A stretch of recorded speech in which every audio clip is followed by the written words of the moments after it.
आपकी कल स्टेटमेंट पढ़ती हूँ जिसमें वो लिखते हैं, अखबार में आया हुआ था कि जब अगली बार आएंगे तो शपथ लेने से पहले 24,000 लोगों की भर्ती पूरी करूंगा। राइट, ये चीज थी। अब उनसे कोई पूछने वाला हो कि पिछले 10 साल तुम कहाँ थे, पिछले 10 साल तुमने क्या किया,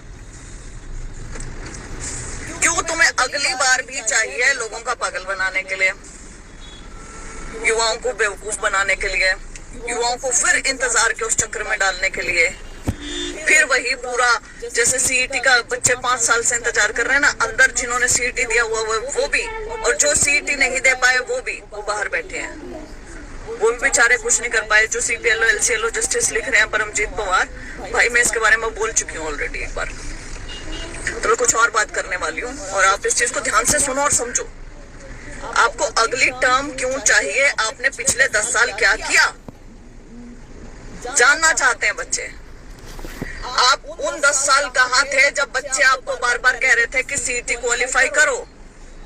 आप तब कहाँ थे जब बच्चे आपको कह रहे थे कि भर्ती निकालो, कि ये पेपर लीक हो गया इसे रद्द कर दो, कि इसमें क्वेश्चन रिपीट हो गए इसको दोबारा ले लो, कि सोशियो इकोनॉमिक में अमेंडमेंट कर दो, कि ये भर्ती आप गलत तरीके से करवा रहे हो इसको रहने दो, दोबारा सही तरीके से करवाओ, कि अब भर्ती पूरी हो चुकी है ज्वाइनिंग दे दो। कितने सारे सवाल थे, किस चीज का आपने जवाब दिया? आपने सारा ठीकरा फोड़ने की कोशिश करी, भर्ती रोको गैंग भर्ती नहीं होने देता है। कैसे कमजोर मुख्यमंत्री हो आप, कितने कमजोर मुख्यमंत्री हो आप कि आपको कोई और इंसान बाहर से रोक देता है कि भर्ती नहीं करनी है और आप नहीं करते हो। बहाने बनाने ना कोई भी बना सकता है, लेकिन यदि प्रदेश का सबसे मजबूत आदमी, पावरफुल मैन अगर ये चीज बोलता है तो सोचो वो कितना अंदर से कमजोर आदमी है। यहाँ से कमजोर है, यहाँ से कमजोर है, हर जगह से कमजोर है। पॉलिसी आप ठीक नहीं बनाते हो, चीजें आप ठीक नहीं करते हो, फिर आप कहते हो कि कांग्रेस ने क्या किया। मैं पूछना चाहती हूँ पिछले 10 साल में भाजपा ने क्या किया। जो बच्चे यहाँ पूछते हैं और बार बार पूछते हैं, बार बार लिखते हैं, कई बार मैं देख लेती हूँ, जवाब नहीं दे पाती हूँ। आज मेरे पास थोड़ा सा समय है तो मैं जवाब जरूर दूंगी। कांग्रेस क्या करेगी, थोड़ा लॉजिकली इसके ऊपर बात करेंगे। हमारा देश आजाद होता है, देश आजाद होने के बाद फिर 1966 में 1 नवंबर को बन जाता है हरियाणा।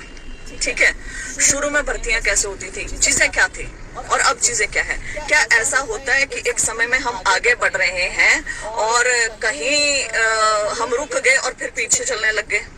ऐसा हो सकता है, भाजपा में तो जरूर हुआ है। और कहीं हुआ है क्या? जब एग्जामिनेशन लेने की प्रोसेस एक चल रही है जो कि कांग्रेस के समय से भी शुरू हो चुकी थी और वो चल रही है, उसमें अमेंडमेंट हो रहे हैं, आगे बढ़ते जा रहे हैं, डेवलपमेंट हो रही है, विकास हो रहा है, उसमें ऐसा हो सकता है कि वो पीछे चला जाए कि कांग्रेस एग्जाम ही ना ले। जो ये लोग यहाँ पे लिखते हैं, कितनी बेवकूफाना बात है ये, और इसके ऊपर यकीन कोई कैसे कर सकता है? कर सकता है क्या इसके ऊपर कोई यकीन? आगे एग्जामिनेशन भी होंगे, बड़ी फेयर प्रोसेस रहेगी, क्योंकि श्वेता ठुल आके बैठी हुई है यहाँ पर। कुछ तो वैल्यू सिस्टम होगा मेरा भी। भाजपा में क्यों नहीं गई? क्योंकि नफरत की राजनीति करते हैं, बांटते हैं लोगों को, तोड़ते हैं लोगों को, नफरत का जहर घोल दिया है सोसाइटी के अंदर। क्या आपको नहीं पता? आप ये पूछते हो कांग्रेस ने क्या किया, मैं ये पूछना चाहती हूँ भाजपा ने पिछले 10 साल क्या किया? कोई बता सकता है पिछले 10 साल इन्होंने क्या किया है? रोजगार के क्षेत्र में ही बता दो कि ये इन्होंने एक कारनामा कर दिया। प्रदेश को कर्जे के अंदर डुबो दिया है भाजपा ने। 4.25 लाख करोड़ का कर्जा हो चुका है, जो 10 साल पहले 60,000 करोड़ था। 4.25 लाख करोड़, पूछो इनसे कहाँ लगे वो पैसे? कौन सी तुमने नई यूनिवर्सिटी बना दी या नया कोई इंडस्ट्री लगा दी हो या पावर प्लांट खड़ा किया हो या कुछ तो किया हो? 4.25 लाख करोड़ लगे कहाँ हैं? कौन से बच्चों को तुमने नौकरियां दे दी है? सीटी में तो तुमने 5 साल से पागल बना रखे हैं बच्चे। आप ये देखो, भर्ती निकलवाने से लेकर भर्ती पूरी करने तक बच्चे सड़कों पे हैं। धरने, प्रदर्शन, आज अर्धनग्नों के प्रदर्शन, आज ऐसे प्रदर्शन, नौतपे में प्रदर्शन, पैदल चले जा रहे हैं, पागल हो रहे हैं। क्यों भाई? एक नॉर्मल प्रोसेस है, एक भर्ती निकल गई, टाइम बाउंड मैनर में पूरी होनी चाहिए कि यहाँ ये इसका विज्ञापन जारी हुआ, यहाँ इसका पेपर हो गया, यहाँ इसका रिजल्ट आ जाना चाहिए। लेकिन जानबूझ के पॉलिसी ऐसी बना देते हैं कि वो पॉलिसी चैलेंज हो जाए पहले स्टेज पे जाके, जिसके लिए बार बार बच्चे बोलते भी रहते हैं कि जी आपने गलत किया है, इसको ठीक कर दो, लेकिन नहीं करते। विकल्प क्या है? हाँ, एक और चीज विकल्प से पहले बोलना चाहूंगी कि ये ऐसी घमंडी सरकार है, ऐसी अहंकारी सरकार है जो बोलती है बिना पर्ची बिना खर्ची। इनको सिर्फ एक नारे देने आते हैं, उन नारों के ऊपर पैसे खर्च करने आते हैं, सिर्फ ये किया इन्होंने। तो वो कर दिया।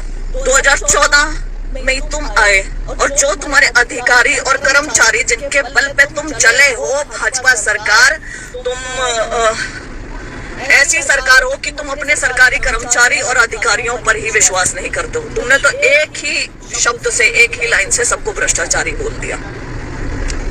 कमाल की बात है, जब तुम्हें पता है सारे भ्रष्टाचारी है तो सबको निकाल के दोबारा क्यों नहीं शुरू किया? बोलने के रह रहे हो, प्रूफ तो किया करो। प्रूफ कौन करेगा? बोलना विदाउट फैक्ट इज नथिंग। बोलना बिना तथ्य के कुछ नहीं होता है, तथ्य के साथ चीजें होती हैं। ठीक।